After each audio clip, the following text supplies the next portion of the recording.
Assalamualaikum dan salam sejahtera. Hari ini saya ingin membentangkan assignment saya yang bertajuk Pengaruh media sosial terhadap perkembangan budaya dan masyarakat berdasarkan perspektif pasca modernisme dan modernisme. Nama saya Luqman Hakim bin Sansuri 84372 dan seterusnya saya akan memperkenalkan ahli-ahli grup assignment saya. Dipersilakan. Hai, nama saya Divisa Natanun 83649. Hai, saya Valentine anak Agam 85968. Hai, saya Nur Hashim Putri Muhammad dengan mesin number 85370. Hai, nama saya Reno Sarifan juga. Nomor metrik saya adalah 85542. Hai, saya Alexander Adri anak Raid dengan nombor metrik 83146. Hai, nama saya Rosmary Kanin anak Sadin dengan nombor metrik 86957. Hai semua, nama saya Alexander Gudang, anak Colin dan nomor metrik saya 83142. Hai, nama saya Afiq bin Ismaili alias Ismail. Nombor metrik saya 83073.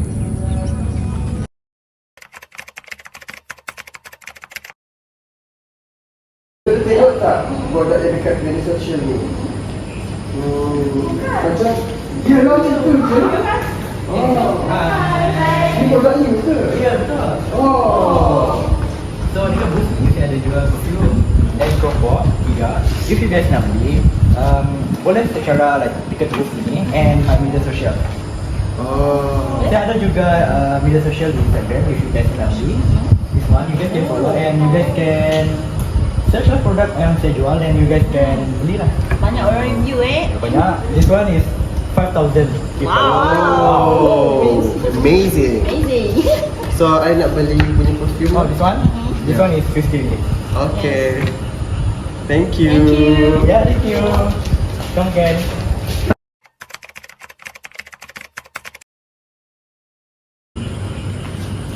Jom kita lepak siap dulu nak ada.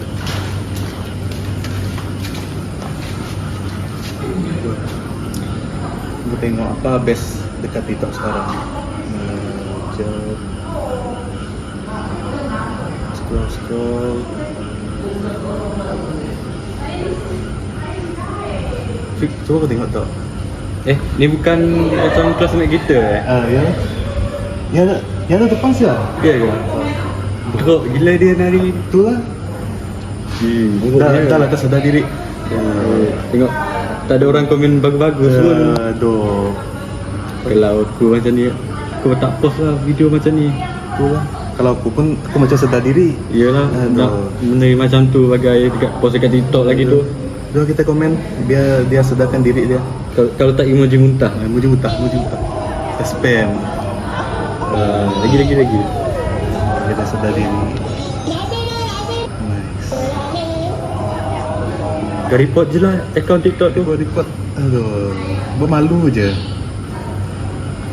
Kenapa lah ada orang buat aku macam ni?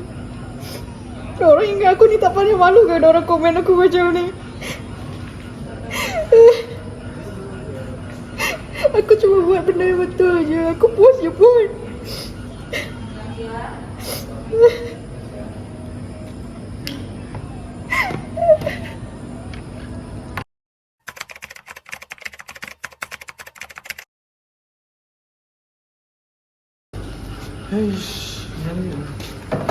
Nantilah aku masuk. Aku kotor pun.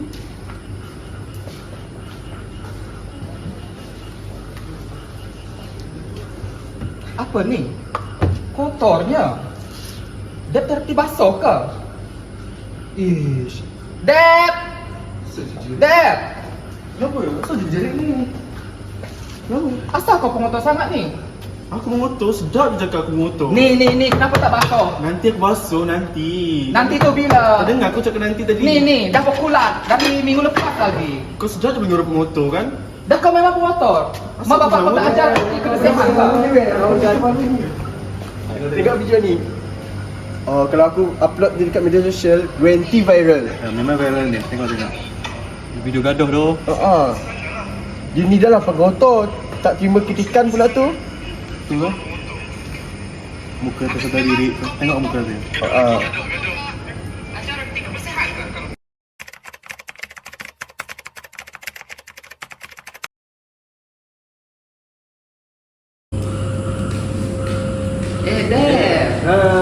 Tadi ke? Study. Wow. Kau dari mana? Kurang jalan lagi. Oh. dia Sama ke sekali? Di belakang kita orang je tadi. Kau tahu tak? Dekat Twitter tengah viral sekarang. Dah apa?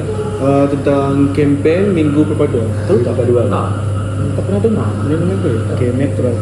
Kempen perpaduan menggalakkan harmoni dan kerjasama antara masyarakat yang berbeza dengan memahami, menghormati dan menghargai perbezaan. Ia memurahkan konflik dan memperkuatkan persatuan dalam masyarakat kita. Faham tak? Faham. Tahu dekat mana kempen tu? Tak tahu. Dekat Unimas je dekat. Dekat sini je lah. Dekat sini je. Sebelum datang lah kita mengeratkan lagi perpaduan kita. Apa ni?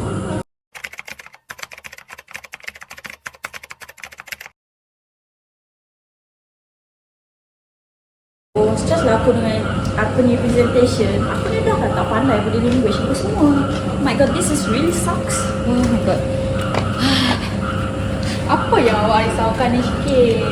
Kenapa nak syikir? Itulah aku ni sedang stres dengan presentation. Korang ada tips tak how to jadi confident ke apa? Tips ni untuk presentation kita boleh je cari dekat YouTube. Dekat YouTube lambat weh. Semua bahan ada dalam tu. Cuma macam mana? Ni dekat sini semua dia bagi tips, so kita boleh tiru dekat sini. Ya, kita boleh jadikan apa bahan dekat YouTube tu sebagai contoh untuk kita improve kita punya presentation. About confidence, just be yourself, you know. Okay girl, nice way. Setiap orang mempunyai situasi kehidupan yang berbeza antara satu sama lain. Ada orang pada masa ini menikmati kesenangan. Ada pula orang yang berdepan kesusahan hidup sekarang ini. Berdasarkan paparan video yang telah kami sediakan, dapatlah disimpulkan bahawa masyarakat pada masa kini lebih gemar menjadi batu api. Namun begitu, tidak dapat dinafikan bahawa insan yang berhati mulia masih wujud dalam kalangan masyarakat. Jelaslah bahawa pengaruh media sosial menimbulkan perspektif dari segi pasca modernisme dan modernisme. Hal tersebut bergantung kepada bagaimana individu menggunakan media sosial. Tidak pasti, jangan kongsi. Sebar fakta, bukan dusta. Sekian, terima kasih.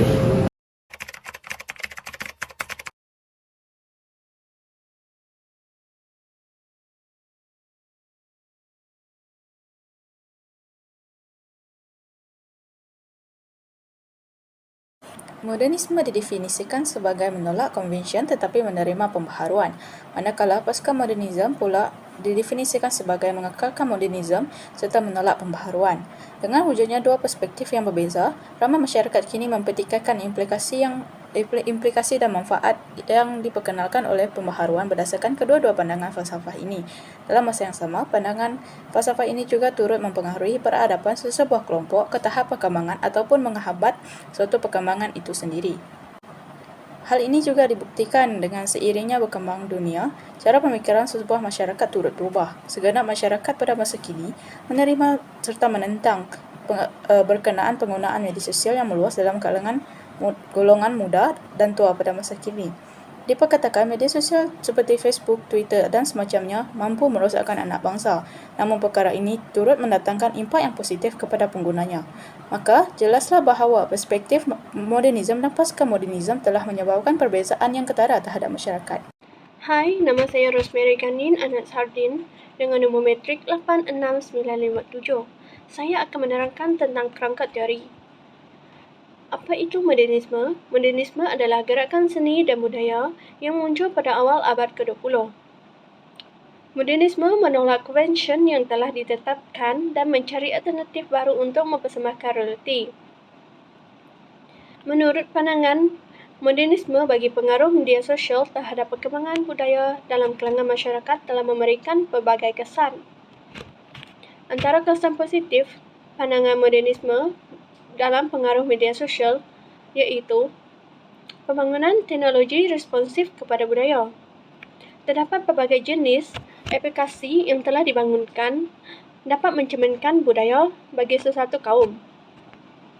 Contohnya, melalui pemuatnaikan status di media sosial, kita dapat melihat pelbagai budaya bagi sesuatu kaum yang terdapat di dunia. Seterusnya, menghormati nilai budaya. Melalui media sosial, kita dapat menerapkan menghormati nilai budaya orang lain. Hal ini kerana dalam media sosial kita boleh mempelajari budaya bangsa lain yang terdapat di dunia. Seterusnya adalah kesan negatif bagi pandangan modernisme dalam pengaruh media sosial, iaitu pengabaian nilai budaya. Sesetengah individu yang tidak bertanggungjawab akan menyalahgunakan media sosial. Dalam pembangunan platform media sosial, beberapa nilai budaya, privasi atau perlindungan hak cipta tidak dipandang serius lagi. Hal ini dapat mencemarkan nilai budaya bagi sesuatu kaum yang terdapat di dunia. Seterusnya adalah ketidakseimbangan akses. Ketidakseimbangan akses berlaku di mana setengah masyarakat tidak mempunyai rangkaian internet seperti penduduk pedalaman. Mereka akan ketinggalan banyak maklumat tentang sesuatu budaya yang terdapat di media sosial. Hal ini menyebabkan banyak orang atau masyarakat yang ketinggalan tentang sesuatu kaum atau budaya yang terdapat di dunia. Pasca modernism. Apakah itu pasca modernism? Pasca modernism adalah penentangan terhadap modernism namun masih mengekalkan modernism. Pasca modernism mempunyai kebaikan dan keburukannya yang tersendiri. Kebaikan pasca modernism yang pertama adalah mampu mewujudkan pemikiran yang pelbagai dalam kalangan masyarakat. Keadaan ini mampu menciptakan suasana yang lebih menarik dan mampu mengubah serta mempengaruhi pandangan dunia. Selain itu, pasca modernism juga mampu membawa kepada perkembangan ilmu pengetahuan. Hal ini dikatakan demikian kerana pasca modernism mampu memupuk komunikasi strategik antara pengguna media sosial. Situasi ini terjadi apabila perkongsian idea dapat dilakukan secara terus dan berkesan. Sekiranya pasca modernism mempunyai kebaikan, sudah pasti ia juga mempunyai keburukan. Keburukan pasca modernism yang pertama adalah menyebabkan hilangnya nilai-nilai tradisional. Adat dan kepercayaan serta nilai moral semakin kurang dipraktikkan dalam kalangan masyarakat. Keadaan ini telah menyebabkan hilangnya sebuah identiti sesuatu bangsa.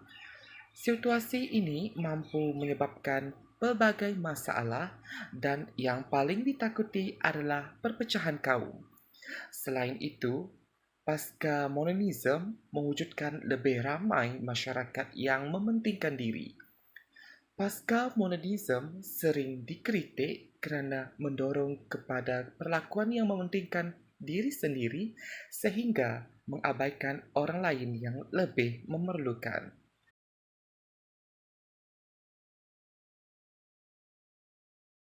Definisi media sosial. Media sosial adalah kumpulan aplikasi berasaskan internet. Media sosial berasaskan kepada ideologi dan teknologi Web 2.0. Media sosial menyumbang kepada penciptaan dan pertukaran informasi antara individu lain. Seterusnya, perspektif pasca modernisme melihat media sosial sebagai kepentingan individu atau seseorang.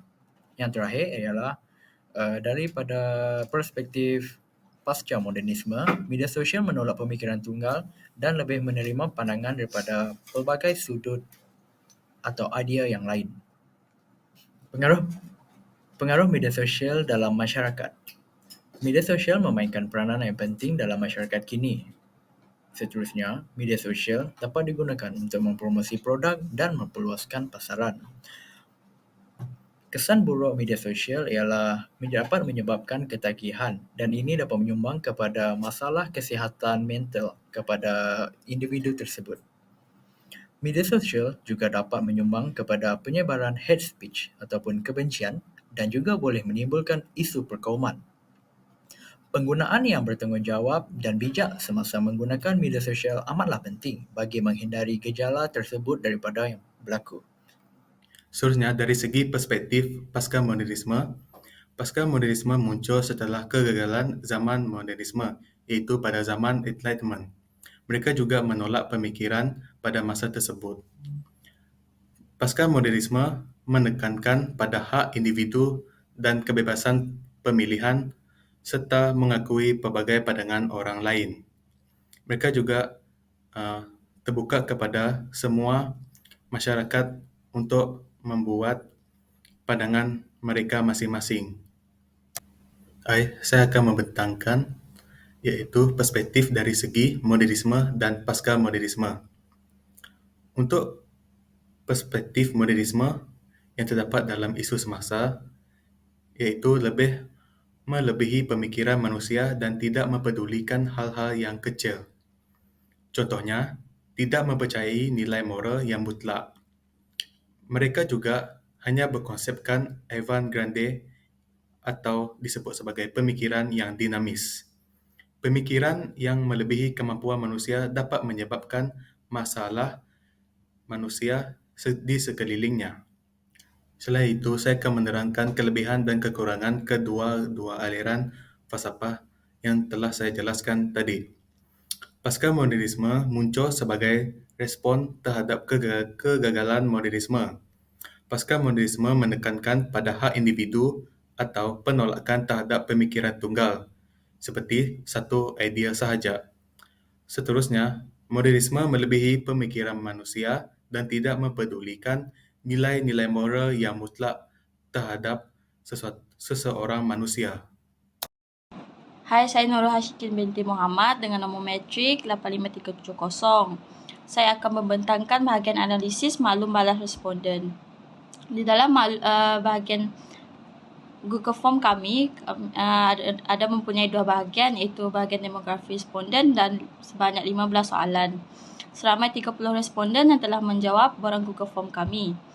Di dalam demografi responden ini, kami mempunyai 3 aspek, iaitu dari segi jantina, bangsa dan umur. Untuk jantina responden, seramai 12 orang lelaki, manakala untuk perempuan, seramai 18 orang. Untuk bahagian bangsa responden pula, seramai 9 orang Melayu, 11 orang Iban, 2 orang Cina, seorang India, 5 orang Bumiputra, Sabah dan Sarawak, manakala 2 orang lagi bangsa lain-lain. Bahagian umur responden pula, 4 orang terdiri daripada 18 hingga 20 tahun, manakala 21 orang pula terdiri daripada berumur 21 hingga 24 tahun dan 5 orang lagi berumur 25 tahun dan ke atas. Untuk bahagian B pula, untuk soalan pertama, adakah media sosial mampu mempengaruhi perkembangan budaya dan masyarakat dari perspektif pasca modernisme dan modernisme? Seramai 19 orang bersetuju, 10 orang lagi tidak pasti dan seorang lagi pula tidak setuju. Untuk soalan kedua, adakah anda setuju bahawa media sosial mampu menghubungkan setiap individu yang terdiri daripada pelbagai masyarakat tanpa mengira umur dan sesebuah lokasi? Seramai 30 orang responden bersetuju, manakala tiada yang menjawab tidak pasti dan tidak setuju. Untuk soalan ketiga pula, iaitu adakah anda setuju bahawa media sosial mampu menghubungkan setiap individu yang terdiri daripada pelbagai masyarakat tanpa mengira umur dan sesebuah lokasi? Seramai 17 orang responden bersetuju, 10 orang lagi tidak pasti, manakala 3 orang lagi tidak setuju. Terima kasih. Bahagian seterusnya lah, skala 1 setuju, skala 2 tidak pasti, skala 3 tidak setuju. Okey, bagi pernyataan yang keempat ataupun soalan keempat, media sosial membawa implikasi yang positif kepada pembentukan budaya dan masyarakat. Setujukah anda dengan pernyataan ini? Terdapat 18 orang setuju dengan pernyataan ini bersama dengan 60%, manakala yang tidak pasti pula adalah 8 orang bersama dengan 26.7%. Bagi yang tidak setuju pula adalah 4 orang bersama dengan 13.3%. Okey. Soalan kelima ataupun pernyataan kelima, adakah anda percaya bahawa keburukan media sosial membawa kepada perubahan nilai-nilai murni dalam kalangan masyarakat terutamanya generasi muda berdasarkan pandangan modernisme? Bagi yang setuju pula adalah 13 orang bersamaan dengan 43.3%. Manakala yang tidak pasti pula adalah 3 orang bersama dengan 10%. Bagi yang tidak setuju pula adalah 14 orang bersama dengan 46.7%. Okey, soalan yang seterusnya adalah soalan ke-6. Sejauh manakah anda percaya bahawa media sosial membawa kesan yang positif kepada perubahan nilai-nilai murni dalam kalangan masyarakat dari perspektif pasca modernisme? Terdapat 6 orang setuju dengan pernyataan ini bersama dengan 20%. Tidak pasti pula adalah 10 orang, iaitu bersama dengan 33.3%. Bagi yang tidak setuju pula adalah 14 orang bersama dengan 46.7%. Okay, soalan seterusnya ialah soalan ke-7. Adakah anda setuju media sosial boleh mempengaruhi tingkah laku seseorang, terutamanya para remaja? Terdapat 19 orang setuju dengan pernyataan ini, iaitu bersamaan dengan 63.3%. 8 orang tidak pasti dengan pernyataan ini, iaitu dengan persamaan 26.7%. Bagi yang tidak setuju pula adalah 3 orang, iaitu 10%. Pernyataan yang ke-8 atau persoalan ke-8 ialah media sosial memberi manfaat yang berbagai kepada semua pengguna. Adakah anda setuju dengan pernyataan tersebut? Terdapat 25 orang setuju dengan pernyataan tersebut bersama dengan 83.3%. Bagi yang tidak pasti pula adalah 4 orang bersama dengan 13.3%. Bagi yang tidak setuju pula adalah seorang, iaitu bersama dengan 3.4%. Soalan ke-9 ialah, setujukah anda sekiranya media sosial dikatakan mampu menyumbang ke arah perubahan maklumat mengikut peredaran masa dari perspektif pasca modernisme? Terdapat 17 orang setuju dengan pernyataan ini bersama dengan 56.7%. Bagi yang tidak pasti pula adalah 11 orang bersama dengan 36.7%. Terdapat 2 orang tidak setuju dengan pernyataan ini bersama dengan 6.6%. Itu sahaja daripada saya. Sekian, terima kasih.